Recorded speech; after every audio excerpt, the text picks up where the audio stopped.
About this time, you're going to be standing. I'm not done yet. I'm going strong. Usually on Sundays about this time, you hear me or another priest say something like, walk in love as Christ loved us and gave himself for us, an offering and sacrifice to God. But because we hear those words primarily when we're passing the offering plate, I think we begin to associate that with putting a little money in the plate. I think it's a bigger invitation than that. I think Paul, and through him God, is inviting us to walk in love, not just for a moment every week, but for the whole week long, for our whole lives.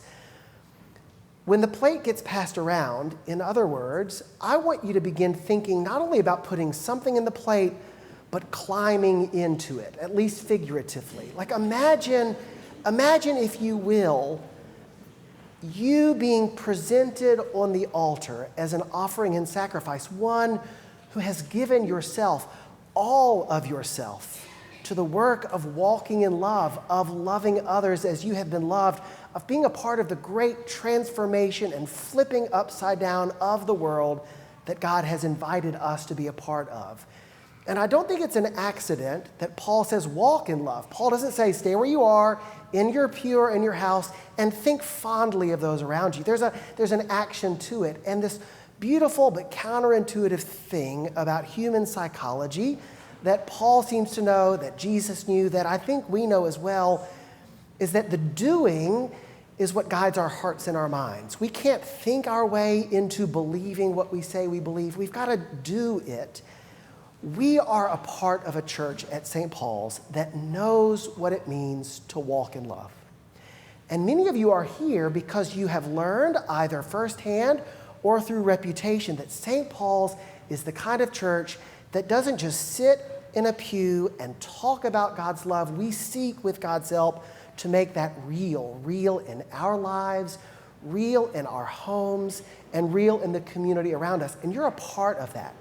The invitation, therefore, is to figure out how you can be a part of that, not only as a community, but as individuals who are a part of that community. How can what we say we believe about God, that God loves all people unconditionally, how can that strange and beautiful truth begin to shape our lives as we walk in love, just as we have been loved, offering ourselves as Christ did as an offering and sacrifice to God? The reason I care about stewardship is not because we're trying to raise money for a church.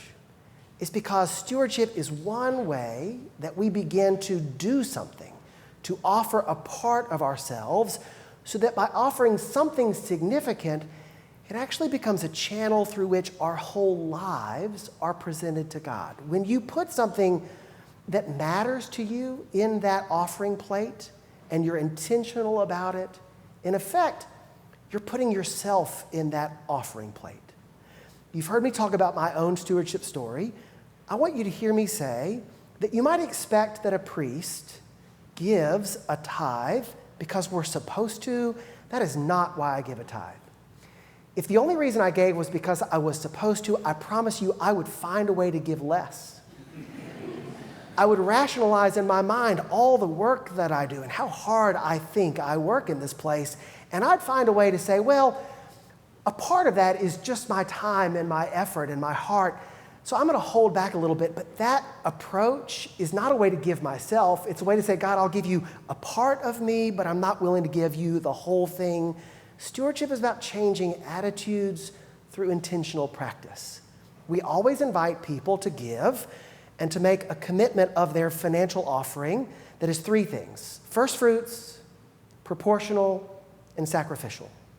It doesn't matter how much you put in the alms basin. What matters is that what you put in the alms basin is a way of putting yourself in that place and giving yourself to God. Those three steps help that happen. They've helped it happen in my life. To give first fruits, not what you figure out you can afford, but start with a premise that everything you have is a gift of God. And by offering something back to God first, it's a way to offer yourself. That's first. Second, proportional.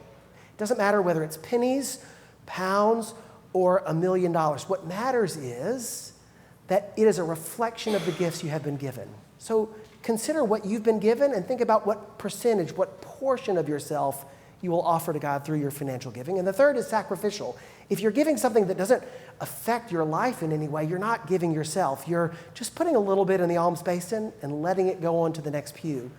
Give something that requires you to think about it and feel it and plan around it, because that action, that giving, begins to shape us to where our lives become lives that are walking in love, just as we have been loved.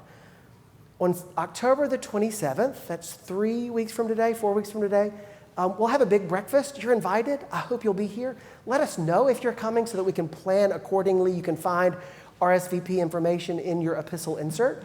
And between now and then, be thinking and praying about how what you give to God, whether it is in this church or someone else, what you give to God is a channel, a vehicle through which you give your whole self to God.